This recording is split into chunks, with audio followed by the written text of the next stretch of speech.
Olá, eu sou a enfermeira Ana Paula Daltro, faço parte da equipe da Educação Permanente do Hospital Federal Cardoso Fontes. Hoje nós vamos conversar sobre as boas práticas relacionadas ao uso e manutenção de acessos vasculares. Para falar desse tema, a gente precisa entender o que é infecção de corrente sanguínea. É uma infecção relacionada à assistência à saúde. Ela ocorre quando possibilitamos a entrada de fonte de contaminação. E aí esse micro-organismo chega até a corrente sanguínea. Estudos norte-americanos e brasileiros mostram que a taxa de mortalidade por infecção de corrente sanguínea pode chegar de 10% a 40%. Aqui no Brasil, essa taxa está muito relacionada a bactérias multiresistentes, como Klebsiella e Acinetobacter. A infecção de corrente sanguínea é um grande problema, né? Ela aumenta, além de ter uma alta taxa de mortalidade, ela aumenta o nosso tempo de internação de 8 a 19 dias. Então, a gente acaba tendo mais custos assistenciais, a gente acaba gerando, perda de recursos e tendo disponibilidade de leitos. No entanto, a infecção de corrente sanguínea, ela pode ser prevenida em 60% a 70% dos casos. E como é que a gente pode prevenir isso, né? Com a adoção de medidas adequadas e direcionadas sobre boas práticas de inserção e manutenção dos dispositivos vasculares. Vamos continuar. A gente precisa entender como é que se dá essa fonte de contaminação, né? Essa contaminação, ela pode ser extraluminal ou intraluminal.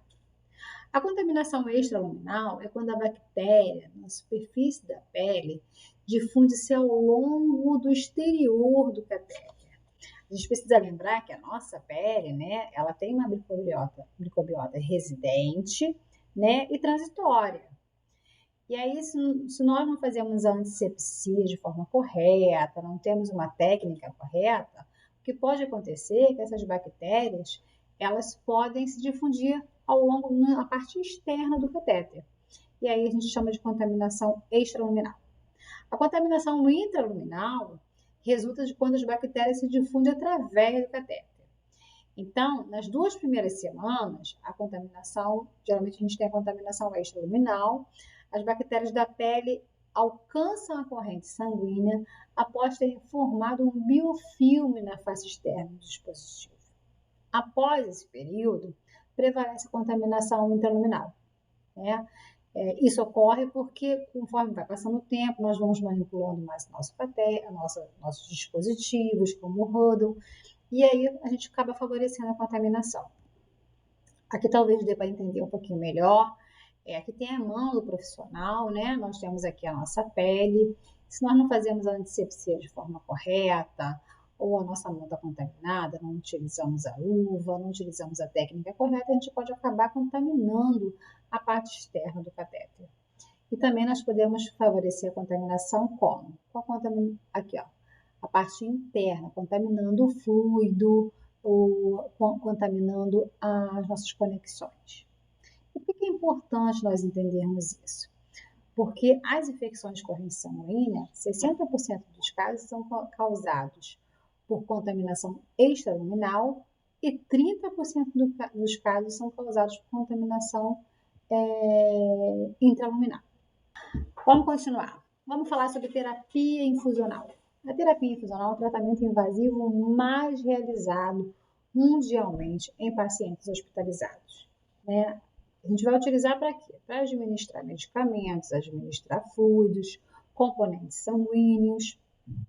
E o catéter venoso periférico é o recurso mais empregado, né?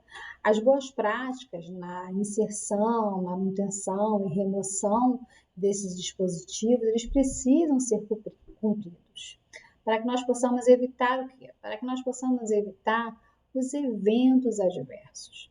E pela literatura, quais são os principais eventos adversos? A flebite, a oclusão, infiltração, o hematoma, a infecção local, a tromboflebite, o extravasamento e a tração do catéter. No entanto, a que mais ocorre, a mais recorrente, é a flebite. E o que pode está relacionado, né? O que está relacionado à sua ocorrência? Um catéter que permanece por mais de 72 horas, cuidados não realizados ou não realizados de forma correta, um catéter instável, o curativo úmido e o curativo sujo. Então, vamos continuar falando um pouquinho sobre a flebite, né? A flebite é um processo inflamatório que acontece em uma veia. Ela pode ter causa mecânica, química e infecciosa. Né? E qual é a característica, né? Qual é a característica da flebite? No local da punção você ter dor, edema, hiperemia no local e endurecimento, né? A flebite ela pode evoluir, ela tem fases, então ela pode evoluir por cordão fibroso palpável, com presença ou não de secreção purulenta no sítio da inserção do catéter. Existem algumas escalas, né, de avaliação de flebite. Nós trouxemos aqui para vocês a escala VIP. A gente achou bem fácil, né, de visualizar. Então, nós vamos dar nessa escala de 0 a 5. O 0, nós vamos avaliar o sítio. O sítio está normal, o sítio de inserção, né? A punção está normal. Então, a gente não tem sinais de flebite. A gente só vai observar o catéter. A gente vai dar 0. Quanto é que nós vamos dar 1? Nós vamos observar o seguinte. Se nós tivermos um dos seguintes sinais. Dor leve, o paciente fala para você que ele está com dor leve próximo ao sítio de punção, ou então tem uma hiperemia discreta próxima ao sítio. E aí nós já temos que ligar o alerta e ficar observando também. Quando vai estar na escala 2? Quando nós tivermos 2 sinais juntos, né?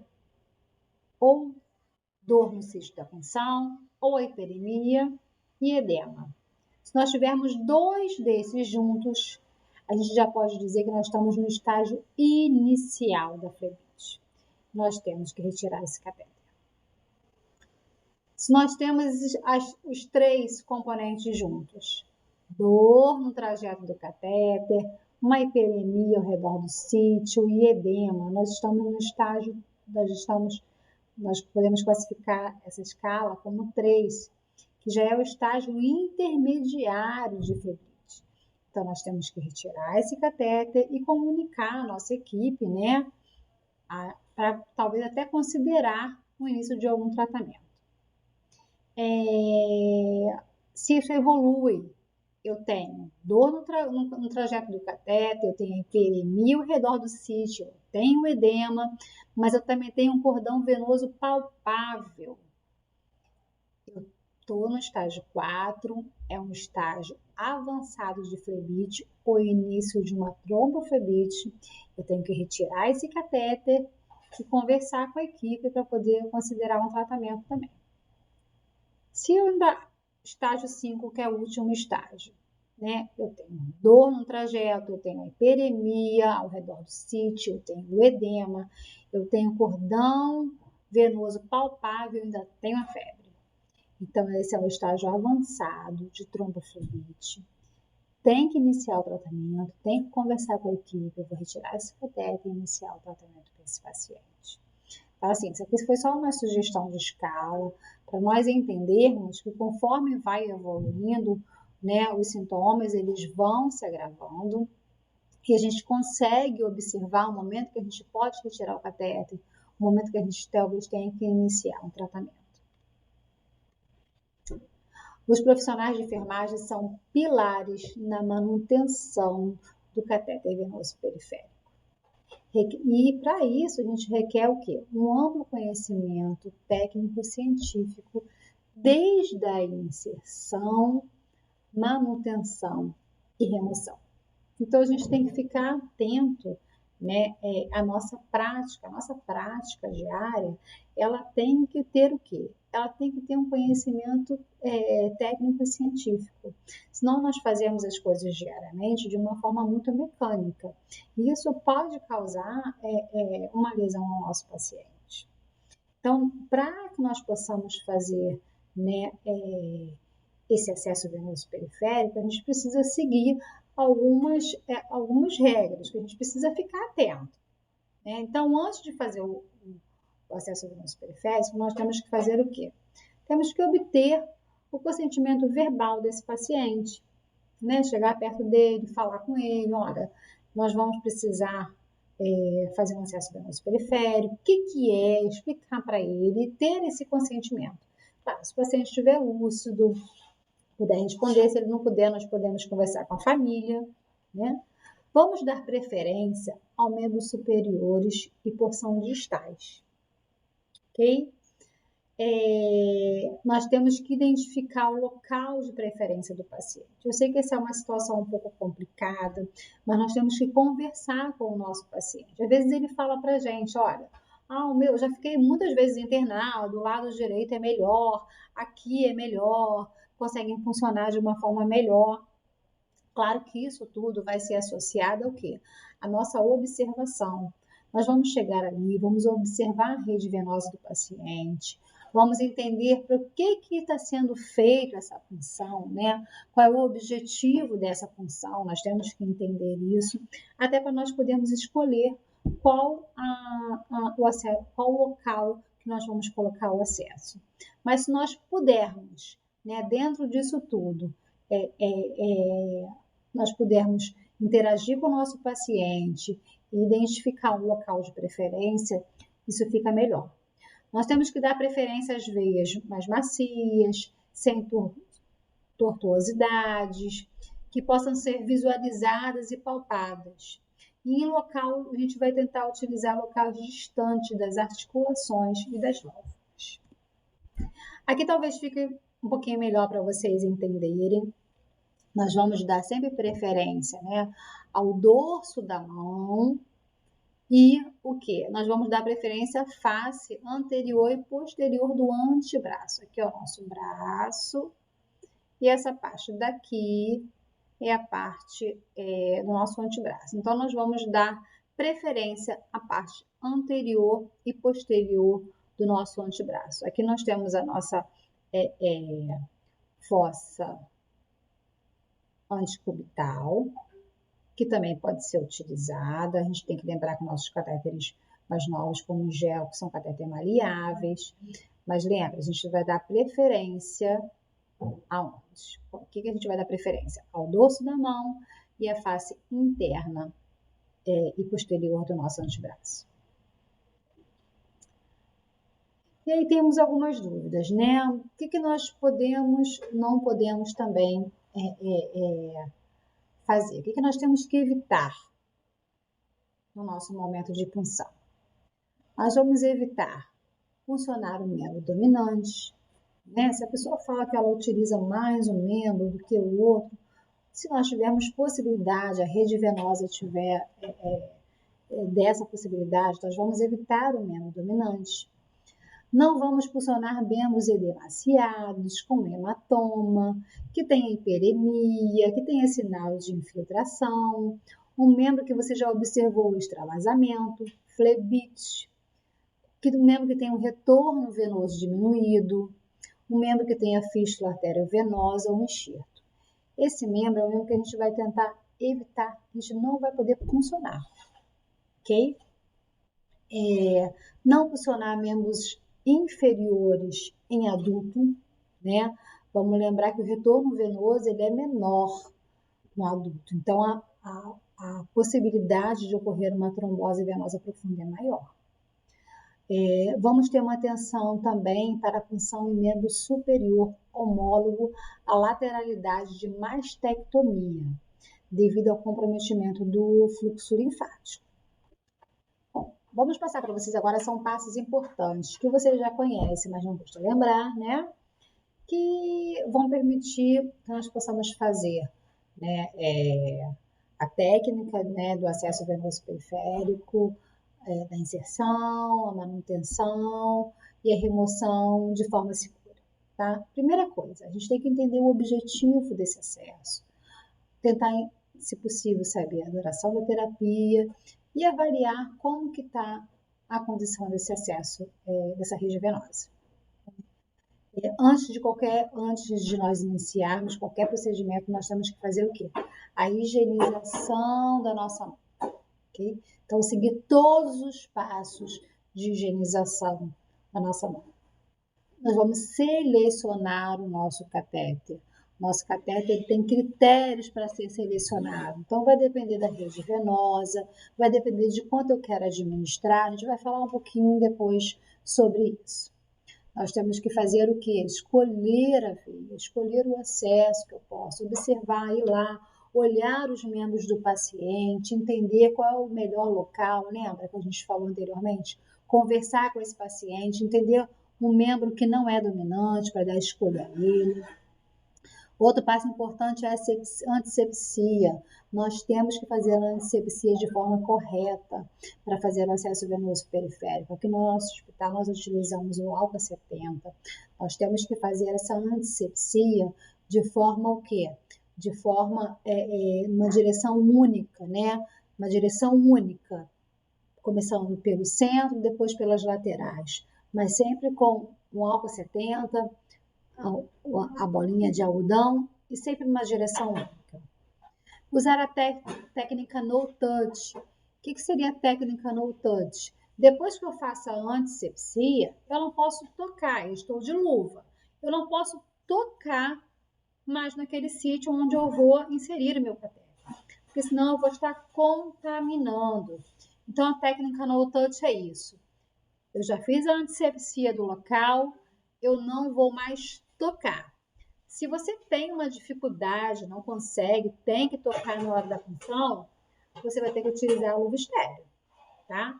Que não precisa, a nossa técnica ela é feita com a luva de procedimento, desde que faça a antisepsia e use a técnica no touch. Outra coisa, cada punção eu tenho que utilizar um catéter novo. Então, eu fui puncionar e eu vou utilizar um catéter. Por algum problema, eu não consegui pegar aquele acesso. Eu vou ter que utilizar outro catéter. Cada profissional pode realizar 2 tentativas de punção. Então, eu posso realizar 2 tentativas. Eu realizei a primeira, não consegui. Realizei a segunda, não consegui.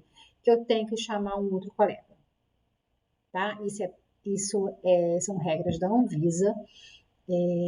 Claro, para evitar que o paciente sofra, para evitar que a gente acabe também agredindo a rede venosa, né? Quanto mais tentativas, pior. Então, segundo a Anvisa, eu tenho que ter, cada profissional ele pode tentar 2 vezes. Não conseguir, eu vou chamar um outro profissional. E esse outro profissional também pode tentar mais 2 vezes, somando um máximo de 4 tentativas.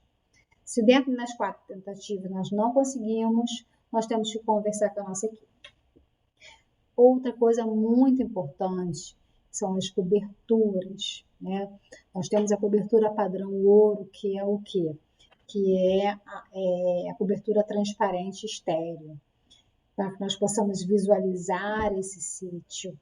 Então, nós temos que tentar utilizar a cobertura mais adequada, né? A cobertura que vai trazer maior visibilidade, maior estabilidade para esse catéter. Nós vamos falar mais um pouquinho adiante sobre cobertura. Tem o flush pulsátil, que nós também vamos falar mais um pouquinho à frente, que é o mais recomendado. E nós vamos falar também sobre os cuidados com os dispositivos, equipes e dispositivos que nós temos que ter, que é a manutenção do nosso acesso. Então, vamos falar um pouquinho sobre catéter intravenoso periférico. Aqui nós temos para vocês os gelcos e os escalpos, né? Nós precisamos entender que os nossos gelcos, eles têm numeração. Então, aqui, ó, tá vendo? Número 24, um catéter menos calibroso, e assim vai aumentando o calibre. Número 22, número 20, 18, 16, o 14 é o catéter mais calibroso. De acordo com a Anvisa, nós temos que tentar utilizar o catéter com menor calibre. Nós temos que lembrar que nosso catéter, ele só pode ocupar 1/3, né, do lume da nossa veia. Só pode ocupar 1/3 da nossa veia. Isso para quê? Para impedir que ele tenha, que ele fique batendo, né, na parede da nossa veia, para que não impeça o fluxo sanguíneo de correr ali. Então, quanto menor o nosso catéter, menor a possibilidade de nós termos uma flebite mecânica e química. Quanto maior o nosso catéter, nós temos maior possibilidade de uma flebite mecânica e química. Então, isso é uma recomendação da Anvisa. Nós vamos avaliar o nosso acesso, né, a rede venosa do nosso paciente, vamos avaliar qual o gelco menor que eu posso colocar. Lembrando que nós vamos dar sempre preferência aos gelcos com dispositivos de segurança, que são os gelcos quando nós realizamos a punção, nós acionamos o dispositivo e evitamos, assim, a possibilidade de ter algum acidente com esse material. Outra coisa que nós temos que observar é que nós temos que entender o objetivo que nós vamos utilizar esse gel. Lembra que eu falei do calibre? Então, cada gelco, ele permite uma quantidade de infusão por minuto. Então, o gelco 24, ele permite 22 ml por minuto. O gelco 22, 35, o 20, 60, o 18, 105, o 16, 210 e o 14, 345 ml por minuto. Então, se nós estamos diante de um paciente que precisa fazer uma reposição volêmica mais rápida, nós vamos ter que optar o quê? Por um gelco mais calibroso. Então, assim, depende, por isso que nós temos que avaliar, né, qual é o objetivo, por que eu estou indo ali funcionar, até para nós podermos escolher o nosso gel, né, o nosso dispositivo intravenoso periférico. No entanto, a gente tem que sempre lembrar isso. A Anvisa recomenda que nós possamos utilizar os de calibre menor. Nós temos também o que? Nós temos os catéteres rígidos, que é o nosso scalp.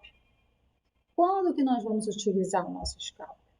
O uso dele vai ser mais restrito para a punção intermitente e a administração de infusão em dose única. Então, o nosso paciente chegou na nossa unidade, ele vai fazer só a medicação e ir embora. Posso utilizar o scalp? Posso utilizar o scalp. Tenho que lembrar que ele não pode ser inserido em regiões próximas à articulação. Eu tenho que lembrar que ele é um catéter rígido, que ele pode lesionar a camada fina, né, a camada interna, íntima da veia. Ele não pode permanecer durante muito tempo com o nosso paciente. Então, se o nosso paciente, se ele internou, se ele chegou na emergência, ele foi atendido, vai fazer medicação e vai embora, ok. Se eu funcionei, ele fez a medicação, por algum motivo ele evoluiu, ele não vai mais embora, ele vai para casa, eu tenho que retirar e colocar um gel, ok? Vamos falar agora um pouco sobre o dispositivo valvulado e sobre nossos polifixos, né? Tem um dispositivo valvulado e tem um com Luer Lock. O nosso polifixo que nós temos aqui na nossa unidade, tanto esse que é o valvulado e esse que é o Luer Lock, que é o com a rosca. Esse valvulado é um dispositivo que traz vários benefícios, né? Ele é um sistema fechado, ele impede o retorno de sangue. Esse dispositivo, né, como ele é valvulado, ele só é aberto quando acionado por um conector. Então, eu tenho que conectar a minha seringa para poder acionar e poder acessar esse dispositivo.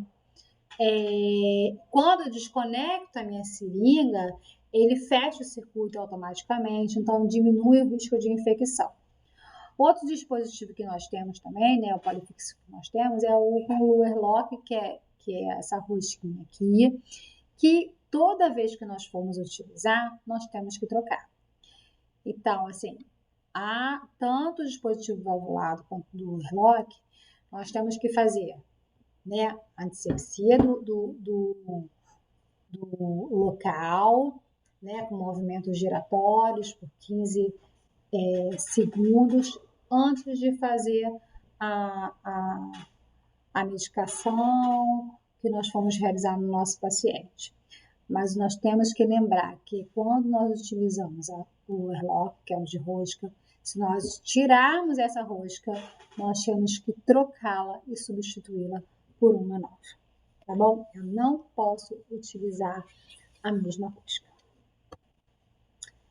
Esses dispositivos complementares, né, como os equipos, os polifixes, devem ser trocados sempre na troca do catéter. Então, se eu cheguei lá no meu paciente e observei que aquele catéter está mal posicionado, está extravasando, não está mais dentro da nossa rede venosa, eu vou trocar, eu vou retirar esse catéter e vou trocar todo o meu dispositivo. Vou trocar o meu polifix e vou trocar o meu equipe.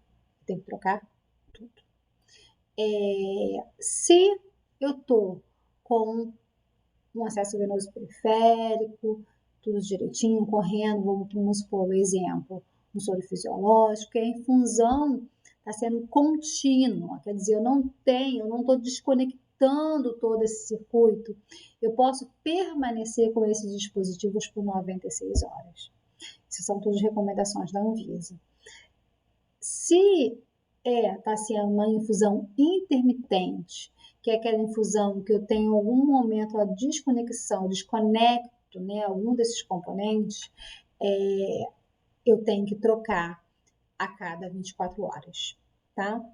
A gente tem que lembrar, a gente colocou aqui um reloginho, que antes de nós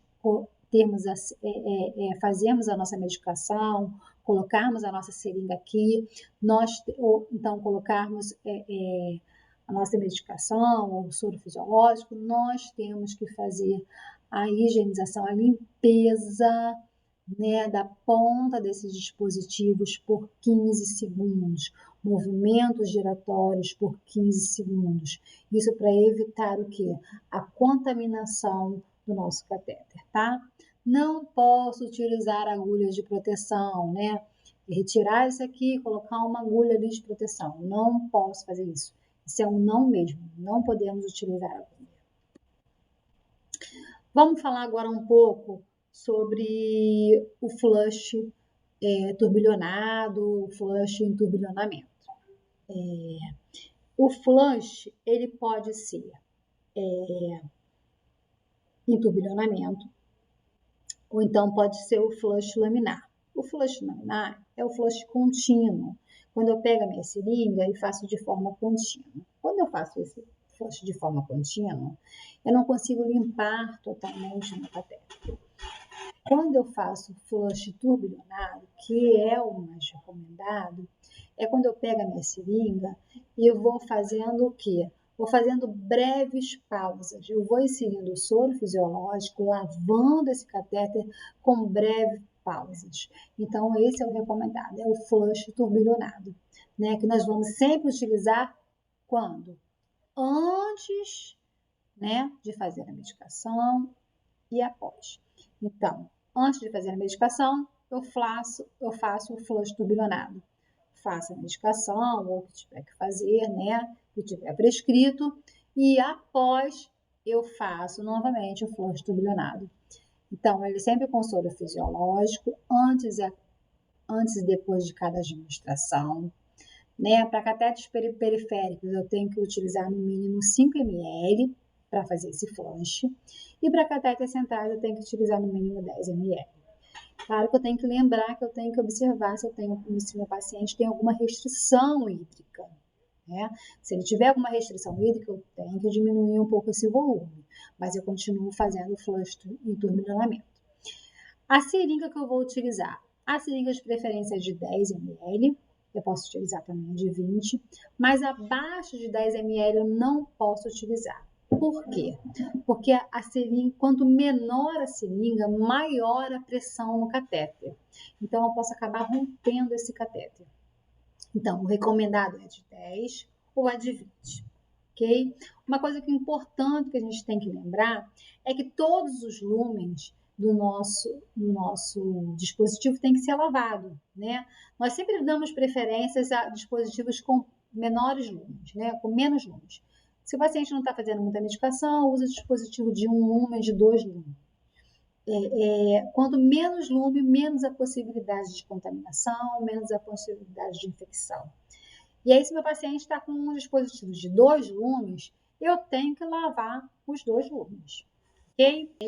Uma coisa importante que a gente tem que lembrar são os nossos pacientes que fazem medicação com horário superior a 8 horas. Dentro do ambiente hospitalar é um pouco mais difícil, mas acontece, né? Então, assim, o paciente que está com medicação de 12 em 12 horas, o paciente que está salinizado, nós temos que prestar atenção porque de 8 em 8 horas nós temos que pegar o soro fisiológico e fazer o flush em turbilhonamento nesse meu dispositivo. Lembrando sempre de que todos os lumes têm que ser lavados, né? Bom, as nossas boas práticas, elas são essenciais, né, para que nós possamos prevenir a infecção de corrente sanguínea. Então, como a gente falou na frente, a higienização das mãos, nós vamos utilizar o EPI, né, o equipamento de proteção individual. Nós temos que preparar o nosso material em um local adequado, né? Um local onde não tenha muito movimento de pessoas, um local separado para isso, que não fique muito próximo à pia para que não molhe, para que não contamine esse material.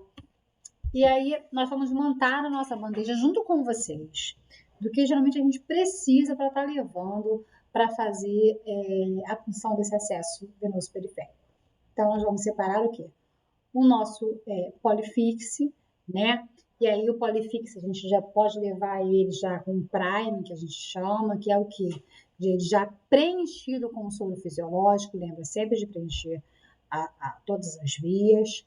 Nós vamos levar o nosso gelco, e aí dando sempre preferência ao gelco com dispositivo de proteção. Como você pode fazer 2 tentativas, você pode levar até os 2 gelcos logo. Nós vamos levar a nossa seringa, a nossa agulha, que é para poder aspirar o soro fisiológico, um garrote, nosso par de luvas, o álcool 70, lembra que a gente lembrou fazer a antisepsia com o álcool 70, a bola de algodão e, de preferência, né, a cobertura transparente e estéril para que nós possamos colocar no nosso paciente. E aí, nosso soro fisiológico, e nós estamos prontos, na verdade, para que nós possamos ir fazer a nossa função. Lembra que nesse momento a gente já conversou com o nosso paciente, nós já podemos ter avaliado a rede venosa, então ainda vou avaliar, mas eu já posso, no momento que eu estou conversando com o paciente, fazer isso, avaliar essa rede venosa, o melhor local para a função. Então vamos à prática. Primeira coisa, nós já conversamos com o nosso paciente, já avaliamos essa rede venosa, já entendemos o objetivo desse acesso venoso, né? Para que eu vou utilizar, até para poder entender qual gel que eu vou utilizar. E colocamos o garrote, fazemos o quê? A antisepsia, lembra? Sentido unidirecional, a parte do meio, depois as laterais. E aí eu vou fazer a punção, sempre observando que o bisel do meu gelco tem que estar posicionado para cima e que é um ângulo de 15 graus que eu utilizo para funcionar esse paciente. Funcionei, no momento em que reflui o sangue, né, nesse gelco, eu paro, introduzo a parte maleável e retiro o guia. Né? Por isso, de preferência, nós vamos utilizar o gel com dispositivo de segurança, que quando eu retiro esse guia, eu vou acionar o dispositivo de segurança, evitando assim acidentes. Pressiono a ponta da inserção, para quando eu retirar o guia, não reflua sangue. E aí, eu vou colocar o meu Polifix e vou fazer a cobertura, vou colocar a cobertura de preferência, né? A cobertura estéril e transparente. adesiva transparente. Nesse momento aqui, eu tenho que lembrar que eu tenho que avaliar. Lembra que nós falamos que nós temos que monitorar? Então, para isso, nós temos que fazer o que também? Nós temos que identificar esse excesso. Então, eu vou colocar lá a data que eu fiz a punção, de preferência, se puder colocar o horário, o plantão que você realizou esse acesso venoso periférico. E eu tenho algumas regras que eu tenho que seguir. Se o paciente está numa unidade de internação, clínica médica, clínica cirúrgica, eu tenho que observar, né, olhar esse acesso uma vez a cada 12 horas, tá? Fazer esse monitoramento. Então, eu vou chegar lá, por isso que o ideal é que a cobertura seja transparente. Eu chego lá, né, me apresento, sou enfermeira Ana Paula, eu vou fazer a avaliação desse paciente, eu vou avaliar esse acesso. Então, no meu plantão, eu fui lá, observei se ele está com edema, se ele está com dor, se ele está com rubor, se ele tem sujidade, se ele está solto, né, se ele está instável, eu vou conseguir avaliar. Então, numa unidade de internação clínica médica, clínica cirúrgica, eu tenho que fazer isso no plantão 12 horas, eu faço isso uma vez. Na pediatria, no plantão de 12 horas, eu tenho que fazer isso 2 vezes. Se esse paciente ele está numa unidade de terapia intensiva, o ideal é que eu faça a cada 2 horas. Vamos falar um pouco da cobertura, das coberturas? A cobertura, ela tem a finalidade de proteger o sítio da punção, de minimizar a possibilidade de infecção e fixar o dispositivo. A cobertura para catéter venoso periférico, né, ela tem que ser estéril. Ela pode ser semi-oclusiva, quando você usa gás e fita adesiva estéril, ou membrana transparente e impermeável. A cobertura estéril transparente, nós vamos trocar a cada 72 horas. Claro, lembra que nós falamos anteriormente, nós temos que avaliar. Então, às vezes eu tenho menos de 72 horas, chego para avaliar esse acesso venoso periférico e observo a sujidade, observo instabilidade, eu tenho que trocar. Mas se eu avaliei, não tem edema, não tem rubor, a cobertura está ok, o catéter está fixado de forma correta, essa cobertura estéril transparente, ela permanece por 72 horas, eu não preciso trocar. Se eu utilizo a gás e a fita adesiva estéril, eu tenho que trocar em 24 horas, porque eu tenho que avaliar a inserção, eu tenho que avaliar esse sítio de inserção. Então, eu tenho que trocar a cada 24 horas. E aí é muito mais complicado, porque no momento de troca pode acontecer de perder esse acesso, né? A cobertura com fita adesiva ela é muito mais instável, então a gente vai dar preferência à cobertura estéril transparente. Vamos continuar falando sobre as coberturas. Vamos falar um pouco das vantagens e desvantagens. Então, a vantagem da minha gás estéril e fita adesiva, né? Na gás estéril, eu tenho o quê? A absorção da secreção da sudorese. A gás estéril também ela é indicada para pacientes com sangramento na inserção do catéter. Então, eu fui funcionar um paciente, por algum motivo ele está com sangramento na inserção do catéter, eu posso utilizar a gás estéril e colocar a cobertura, né? Qual é a desvantagem? Ela impede, né, a gás estéril e a fita adesiva, ela impede a visualização do local da inserção. Então, tem que abrir retirar essa cobertura para poder avaliar o local da inserção. Com isso, tem uma manipulação excessiva, né? O risco de contaminação é maior. E a saturação da gase pode ocorrer, né? Pela umidade da pele e pelo próprio sangramento.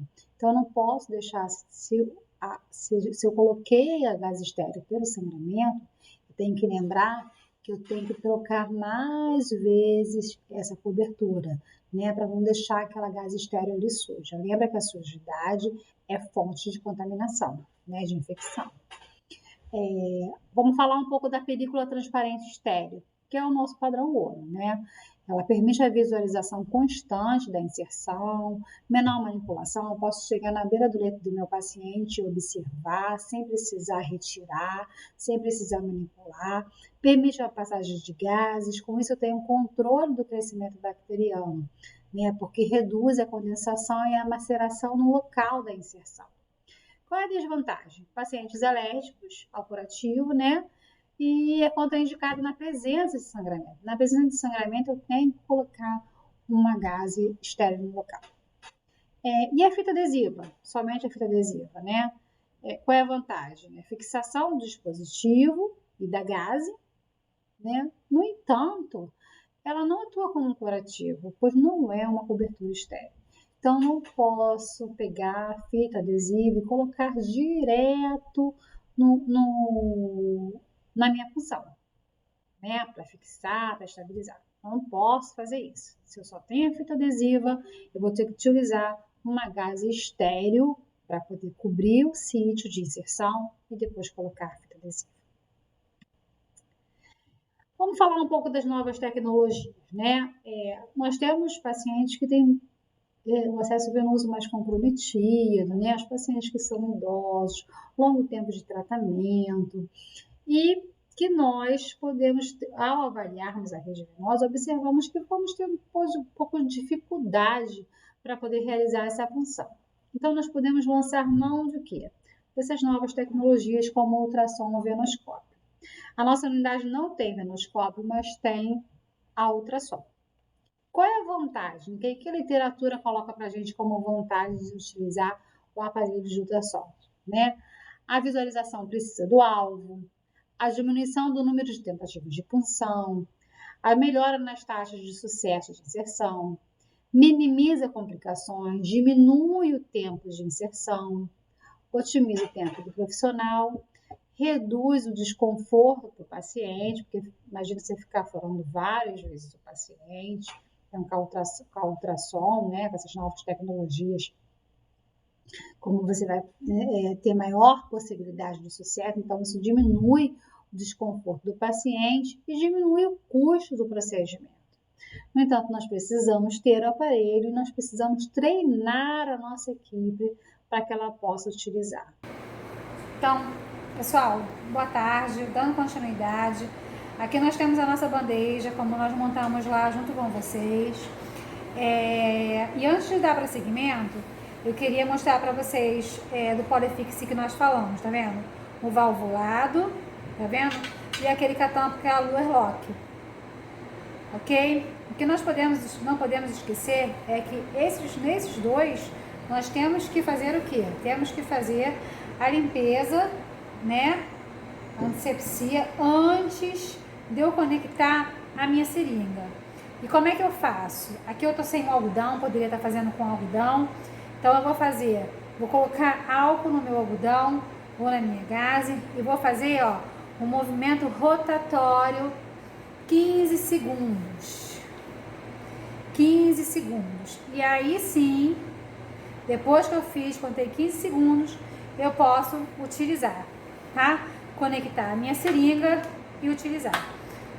O Luer Lock é a mesma coisa. Antes de abrir, eu tenho que pegar uma gaze, né? Pego uma gaze nova, vou desprezar essa.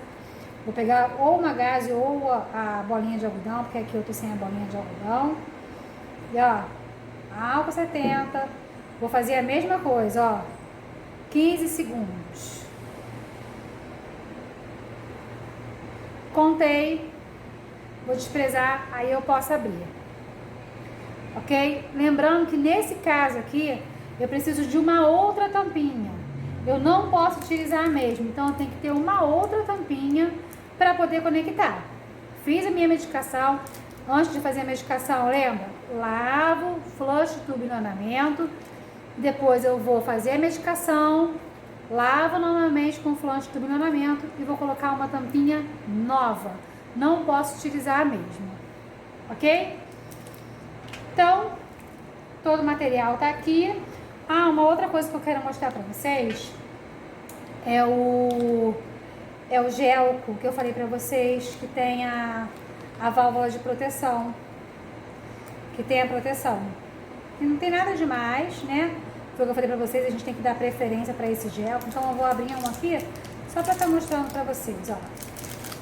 Esse gel aqui, ó, vou estar retirando aqui, ok? Quando eu faço a punção, que eu vou colocar o meu guia, né, que eu vou inserir a parte maleável, ele tem esse dispositivo, então eu aperto, ó. Quando eu aperto, meu guia entra. Meu guia entra, não tem o risco, nesse momento que eu tô retirando o guia, né, de me acidentar ou de deixar na bandeja e acidentar um colega. Então é importante que a gente possa dar preferência realmente aos gelos que têm esse dispositivo de proteção, ok? Então já apresentei para vocês isso, já apresentei para vocês os equipos e eu acho que agora a gente pode ir para a prática. Então vamos dar continuidade, vamos lembrar que nós temos o nosso garrote, né? Eu já fiz aqui, eu já conversei com o meu paciente, conversei com ele, já falei com ele, né? Ele já deu o consentimento, a gente já falou relacionado ao local que vai ser, eu já fiz a inspeção visual do local que vai ser. Aqui eu vou colocar até o garrote um pouquinho mais acima, para não ficar em cima do local da punção, tá?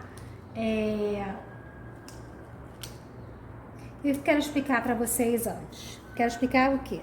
Aqui eu tenho uma gaze, né? Que pode ser, lembra? Pode ser o algodão, sem problema.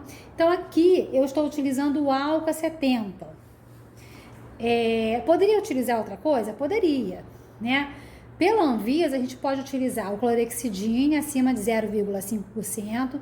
No entanto, se eu usar a clorexidine, eu tenho que fazer movimentos de vai e vem por 30 segundos. Isso é o caso de eu utilizar a clorexidine.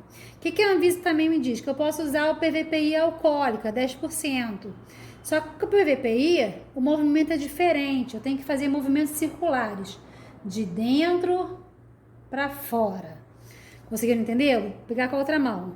Movimentos circulares, de dentro para fora. Ok? Aqui no nosso hospital, o que a gente mais utiliza realmente é o Alka 70. E como é que a gente faz a antisepsia com o Alka 70? Eu pego o álcool, coloquei ou na minha gaze ou no meu algodão, eu vou fazer movimentos unidirecionais, quer dizer, numa direção única. Então, eu venho de baixo para cima, passo, virei o meu algodão, passo nessa outra lateral, virei novamente, passo nessa outra lateral. Pronto. O local de punção já foi feito a antisepsia. A técnica no touch é justamente nesse momento. Eu já tenho que ter selecionado o meu local, palpado o acesso que eu quero, e aqui eu não posso mais tocar. É justamente isso a técnica no touch. Eu não posso chegar agora e palpar o local. Ok? Então vamos à punção? Vamos à punção, né? Aqui eu tenho meu gelco. Lembra que o bisel tem que ser voltado para cima, ok? A gente não pode esquecer disso. Nós temos que inserir em um ângulo de 15, ok? Aqui, na verdade, nós estamos fazendo a punção na fossa cubital, por quê? Né? Para maior visualização. O que eu tenho que fazer? Veio o sangue, eu vou segurar. Pode acontecer isso, não tem problema. A gente pode limpar, utilizar uma gaze. Vou limpar. Pronto. Limpei a parte interna. Lembra que eu não posso ter sujidade, ok? Limpei a parte interna, tá aqui, né? Já podia ter tirado meu garrote, vou tirar meu garrote. E agora eu vou fazer o quê? Vou lavar esse acesso. Tem mais um pontinho de sujidade aqui. Eu vou lavar o meu acesso. Tem que abrir aqui, ó, que eu tinha fechado. Ó, quando eu abri até refluiu. Vocês podem observar, ó, tô lavando o meu acesso. E aqui nós podemos até mostrar para vocês, né, a lavagem que é feita em turbilhonamento, ó. Foi, parou. Foi, parou. Foi, parou. Foi, parou. Ok? Vou fechar. E vou, nesse momento, fazer o quê? Botar a cobertura, a estabilização. Esse que eu tenho aqui, ele tem uma numeração. Não sei se vocês conseguem visualizar, tá? Essa numeração tá aqui, ó. Numeração 1 e numeração 2. Claro que assim, essas coberturas estéreis, transparentes, elas podem ter de outros modelos. Esse é o modelo que a gente está atualmente aqui no hospital. Então, eu vou colocar, vou puxar esse número 1, né? Vou colocar, lembra que eu tenho que proteger o quê? O meu ósseo. Então, eu tenho que colocar na parte de cima do meu ósseo. Coloquei na parte de cima do meu ósseo. Eu venho, ó, puxando. Puxando. Vou fazer uma leve pressão, vou pressionar. Ok? Agora, onde tem a parte do número 2, eu vou retirar. Pronto. Ó, ósseo protegido, inserção protegida. Eu vou deixar aqui para vocês as referências que nós utilizamos para realizar esse trabalho. Então, se vocês quiserem se aprofundar, vocês podem utilizar as referências que nós estamos deixando aqui. E eu quero agradecer, obrigada a todos, obrigada, né, por mais essa conversa, onde eu tenho a possibilidade de ensinar e de aprender com vocês. E não pode existir uma lacuna entre o saber e o fazer. Precisamos lembrar que a enfermagem ela é uma ciência. E o nosso cuidado precisa ser pautado no saber científico. Até a próxima!